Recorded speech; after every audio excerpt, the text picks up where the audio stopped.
There's a fatal flaw on that viral TikTok about iBuyers like Zillow and Opendoor manipulating the housing market, and we're gonna expose it. And quite frankly, I can't figure out why other real estate agents didn't see this yet. We'll share with you how iBuyers like Zillow and Opendoor could manipulate the housing market.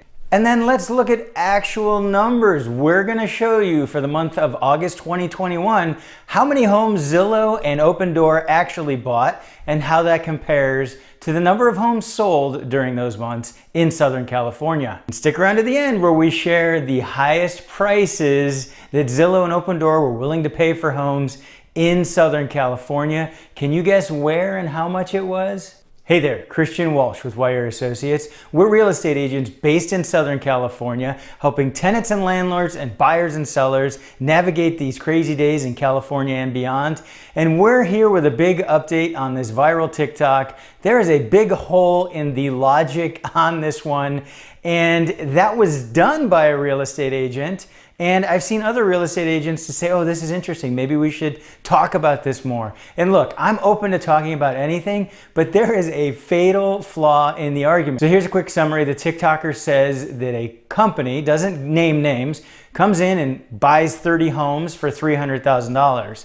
On the 31st home, they pay $340,000 because they're going to manipulate the market to increase the value of the other 30 homes. Major flaw in this? That's not how it works, and a real estate agent should know that. So what is an iBuyer? So companies like Zillow or Opendoor, what they do is they have big buckets of cash and they offer sellers cash for their homes. And in exchange for typically lower than market value plus some additional fees, they will offer convenience to sellers. They purchase the homes all cash off market. So this is not a sale that goes on the multiple listing, doesn't go on a site so that a bunch of buyers can see it. It is the iBuyer buying it all cash with the intent to resell the property for a profit. So the iBuyer will go ahead and maybe put in some paint, new flooring, etc., and then get that property on the open market in an attempt to do a quick flip and make some money off of that delta between what they paid the seller for the convenience of moving on and what the open market will pay for a home. Again, these are off market, meaning it's not out for the public to compete over it, and traditionally trades at a lower price because of this. What an iBuyer paid for the home is completely irrelevant until the home goes on the market. So this extra $40,000 that was paid by the iBuyer has no relevance. Well, what about it inflating appraisals? Appraisers cannot use off-market sales in their appraisal reports. I've sold some pretty unique properties and I wish we could have used off-market sales, but we can't. So the fact that this iBuyer paid $340,000 for that 31st property is completely irrelevant to manipulating the market. How could an iBuyer like Zillow or Opendoor manipulate the housing market? There is one way they could potentially do that, and that would be by buying up these houses, paying over market, which some people seem to think they're doing, paying over market, and then not reselling the houses, further constricting supply in the market. That would lead to an increase in prices and an increase in the value of their portfolio. If they further constrict supply, then we could potentially see a manipulation that increases prices. But that's not how iBuyers like Zillow and Opendoor work. The iBuyer has to put it back on the market, and that's what they do. We've tracked their portfolios. We've seen this happen. They purchase and then they sell. In fact, just as I said at the beginning of the video, we're actually gonna go into some real data. We're gonna show you actual numbers. And remember, we can't give tax or legal advice, but for the most honest and up-to-date real estate advice, subscribe to this channel. So rather than continuing to wonder about conspiracy theories, you know what? Let's actually look at some data and see how much these iBuyers are buying. So we're gonna look at two iBuyers in Southern California. That is Zillow and Opendoor. Those are two of the major ones. There's a few other minor players, but those are the big ones. Let's look at what they've actually bought in Southern California, and that's what I have here. I crunched the numbers, and this is for August 2021. We have the total numbers of homes that Zillow and Opendoor purchased in respective counties in Southern California. Here are the numbers so you can see, and don't forget our email subscribers, they get this data, they can play with these numbers, but you can see what's going on. So in yellow we have what Zillow bought, and in white we have what Opendoor bought. And it's interesting, Zillow does not like Ventura County, and Opendoor didn't buy much in Ventura County either. It looks like the #1 county for Zillow is San Diego, and for Opendoor, it's Los Angeles. So there you go. You can see the actual numbers of homes in the month of August.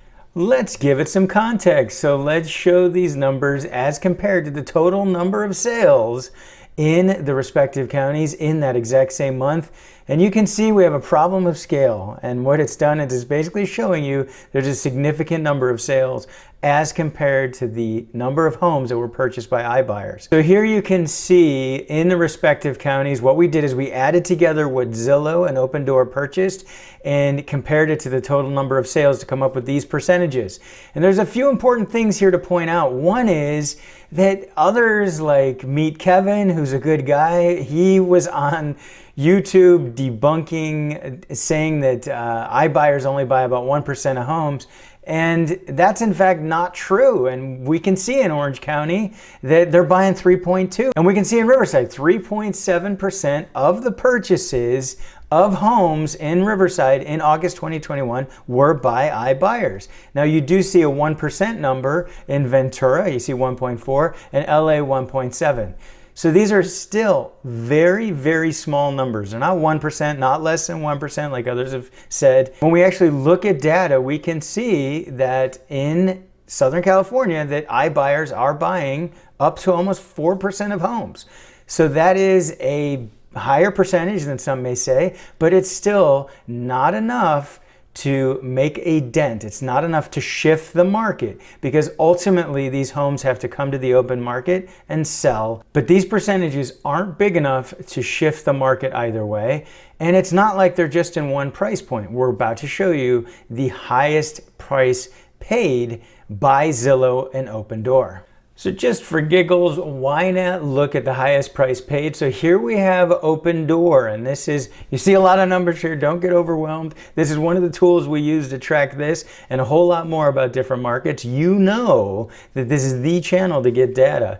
And what we're showing you at the very top here is in Los Angeles. Opendoor bought the single family home in the month of August. It closed for $144,500. That is the highest price they've paid. Anything above 1.5 is not being purchased by Opendoor. Now, what's your guess? Who is willing to up the ante a little bit more? Is it Zillow or Opendoor? We're going to show you right now. And here it is at the top, a property in the city of Orange, in Orange County. Zillow paid $1,366,500. So you can see that Opendoor was willing to step it up and go for a slightly more expensive property, but we're still under that price limit. 1.5, 1.4, that's about as much as Zillow and Opendoor are willing to spend right now. Of course, covers a lot of homes, but there's still a big chunk above that that's not being touched by the iBuyers in Southern California. So we thought it would be helpful to actually look at true, actual data to see the numbers of homes that iBuyers like Zillow and Opendoor are buying, and then to see the prices they're willing to go up to. We're going to bring you more content on this, including tracking some of the purchases they've made all the way through to see how they do as far as the purchase price versus the final sale price. Leave your comments below and let us know what you think about these iBuyers, Zillow, Opendoor, and others. Are they somehow manipulating the market in a way we can't figure out? Or do you have it figured out? Let me know in the comments below. Make sure you subscribe to our free weekly email newsletter where we cover topics like this, plus eviction moratoria, market updates, and a whole lot more. Thanks for tuning in. This has been Christian Walsh, Wire Associates, and we appreciate you.